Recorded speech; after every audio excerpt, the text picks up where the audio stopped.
Hello students. In the previous class we have seen the structure and various life process like respiration, nutrition and excretion in amoeba. So today we will see another life process which is called as reproduction. So reproduction in amoeba. So reproduction in amoeba takes place asexually by binary and multiple fission. Binary fission. Bi means two. That means the organism is going to divide into two parts. Fission means breaking. In this process, a single amoeba divides to form two daughter amoebae under favorable conditions. Nuclear division occurs followed by the cytoplasmic divisions resulting in the formation of two daughter cells or two amoebae. Now suppose this is one amoeba. So when the favorable conditions are there, what is favorable condition? Favorable condition means when the food is available in plenty and water is also there and it can temperature is nice, means favorable temperature is there and it is living nicely. In that case, what happens? This amoeba divides by binary fission. So in binary fission, this nucleus will slowly elongate and then it will split into two parts and divides into two. Now this is the cytoplasm around and this is the cell membrane of the amoeba. Now what happens? That cell membrane will move inwards from both the sides and slowly it is pinched off so that two new amoebae are formed. So this process is called as binary fission.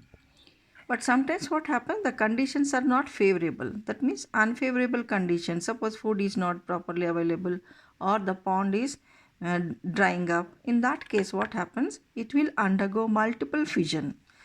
In this process, a single amoeba divides to form many daughter amoebae. During unfavorable conditions, amoeba forms a cyst around itself. A cyst means a hard covering around itself and its nucleus undergoes multiple division forming many nuclei. Each daughter nucleus thus formed develops into an amoeba where the cyst bursts open on getting favorable condition.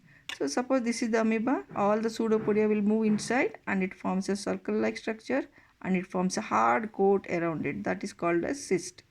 And inside this nucleus will divide into many small nuclei and the cytoplasm will be around each of it and then they form small daughter amoebae. Okay, and when the conditions become favorable, this cyst will burst open and all these amoeba will come out of it. The next kingdom is kingdom fungi. This is the third kingdom. So first we have seen Monera, second is Protista. Now we are seeing the third kingdom, that is fungi. The kingdom fungi includes both unicellular and multicellular organisms. So here we will find both types of organisms. Previously we have seen only unicellular organisms. The common example of fungi are molds, yeast and mushrooms. Fungi have the following characters. So out of this you might have seen the bread molds, that means the white color, fluffy cotton-like structure that grows on the bread if you leave it for many days. Yeast is mostly used for baking also, they are unicellular. And mushrooms, most of you eat mushrooms also, you know mushroom is umbrella-like structure, isn't it? They are all fungi.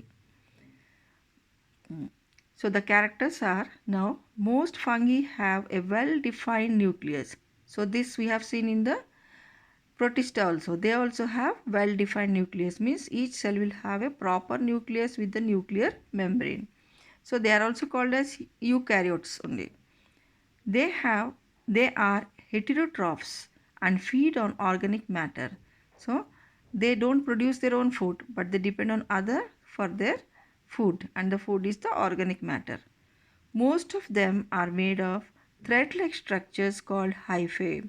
So if you see the body of the fungi, they are like threads like this. So this is the body. It will look like ladder and each one will have the nuclei inside it. So they will be thread-like and in this thread you have the cells here like this and each cell has the nucleus and all the other cell components.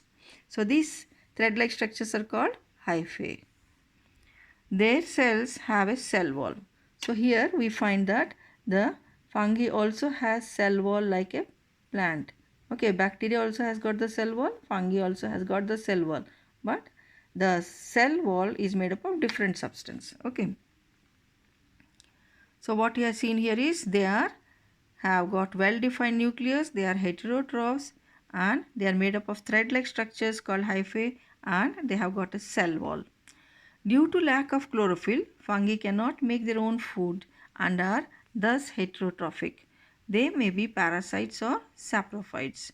Heterotrophic means if they get food from some other living organisms or some other organic material, then we call it as heterotrophs.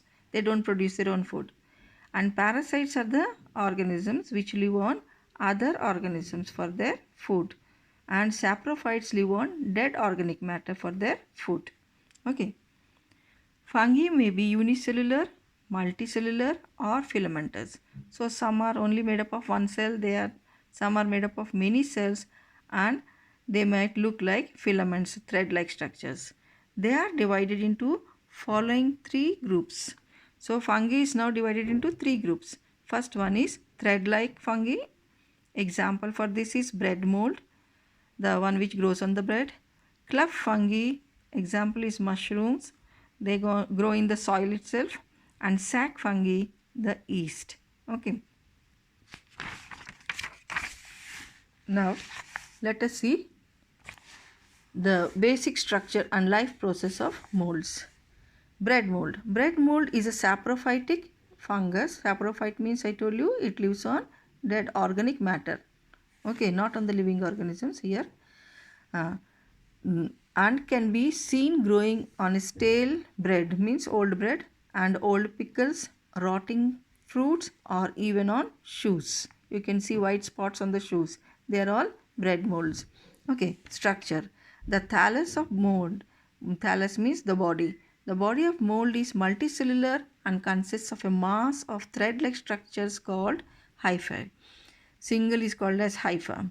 A group of hypha is called mycelium. So many hypha together we call it as mycelium.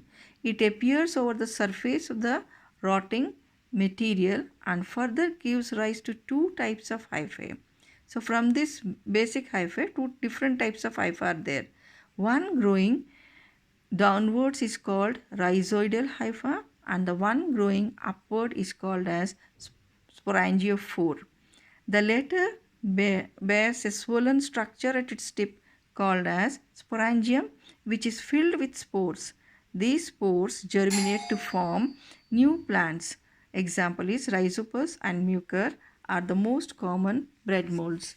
Now see here, this is the rhizopus. This is the main hypha, basic hypha which we are talking about. All the hypha together we call it as mycelium. From here the base we find some root-like structures, means some hypha grow down. This is called as rhizoids, and some hypha moves up. They are called as the sporangiophore. And in this sporangiophore you find on the top a knob-like structure. This is called as sporangium.